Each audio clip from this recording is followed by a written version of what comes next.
یوں تو دنیا سے سب نے جانا ہے، لیکن دنیا سے جانے کے بعد اس کے حالات کیا ہیں، وہاں کے واقعات کیا ہیں، اس میں ہمارے پاک پیغمبر سب سے آگے ہیں۔ ہمارے پاک نبی صلی اللہ علیہ وسلم کا جیسے دنیا میں رتبہ سب سے بڑا، ویسے عالم آخرت میں رتبہ بھی سب سے بڑا۔ ہمارے پاک پیغمبر صلی اللہ علیہ وسلم کی دنیا کی زندگی اتنی اعلیٰ ہے کہ اس جیسی زندگی اس کائنات میں کسی کی نہیں ہے۔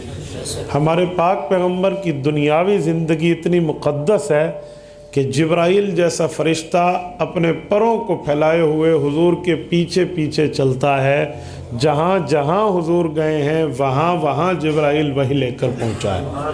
حضور کو نہیں بلایا، حضور کے پیچھے چل کے گئے ہیں۔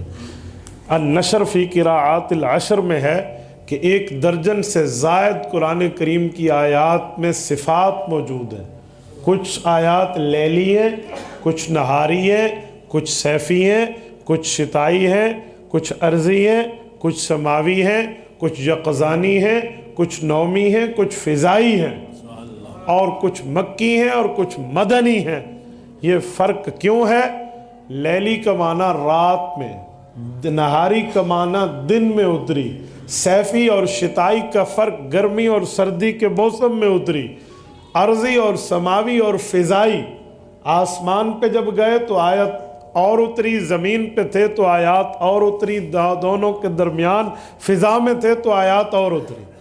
اور اسی طرح یقظانی جاگنے کی حالت میں، نومی ابتدائی نیند میں، ورنہ نیند میں آیات کا نزول نہیں ہے، ابتدائی نیند میں، اور مکی ہجرت سے پہلے اور مدنی ہجرت کے بعد۔ اتنے زیادہ نام اس لیے ہیں کہ حضور پاک کا شان بتایا جائے، مرتبہ و مقام بتایا جائے کہ اگر پیارے پیغمبر کو ایک جگہ بلا کر آیات دی جاتی تو اتنی قسمیں نہ بنتی۔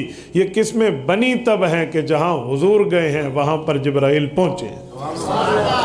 یہ دنیاوی زندگی میں میرے پاک پیغمبر کا مقام ہے، اتنا بڑا مقام کہ رب کریم سورت نمبر 4 سورت نساء آیت نمبر 113 میں ارشاد فرماتے ہیں وَأَنزَلَ اللَّهُ عَلَيْكَ الْكِتَابَ وَالْحِكْمَةَ وَعَلَّمَكَ مَا لَمْ تَكُنْ تَعْلَمْ وَكَانَ فَضْلُ اللَّهِ عَلَيْكَ عَظِيمًا۔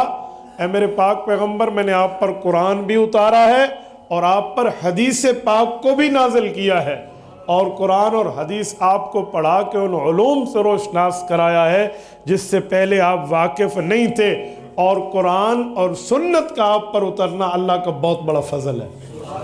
تو حضور پاک علیہ السلام کی یہ دنیاوی زندگی ہے۔ جب حضور دنیاوی زندگی سے پردہ فرما کر اخروی زندگی میں تشریف لے گئے ہیں، جسے اخروی زندگی کہیں، قبری زندگی کہیں، برزخی زندگی کہیں، کچھ بھی کہہ دیں، تو رسالت مآب علیہ السلام کی وہ زندگی اس زندگی سے بھی زیادہ بہتر ہے۔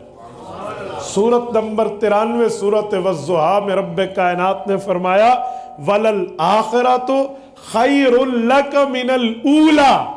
اے پاک پیغمبر، جو آپ کی دنیاوی زندگی ہے کتنی مقدس معمر، کتنی مطیب و طاہر ہے، لیکن جو آپ کی آخرت کی زندگی ہوگی وہ اس سے بھی بڑھ کے ہوگی۔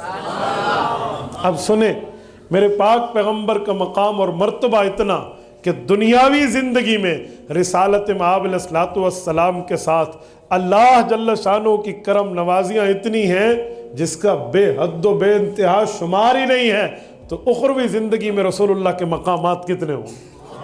میرے پاک پیغمبر کے لیے دنیاوی زندگی میں حضرت حسان فرماتے ہیں، امام ابن حجر اسقلانی رحمہ اللہ المتوفی 852 ہجری یہ ہدی الساری میں بات لائے ہیں کہ سعت الشجر نطق الحجر شق القمر لاشارتہ۔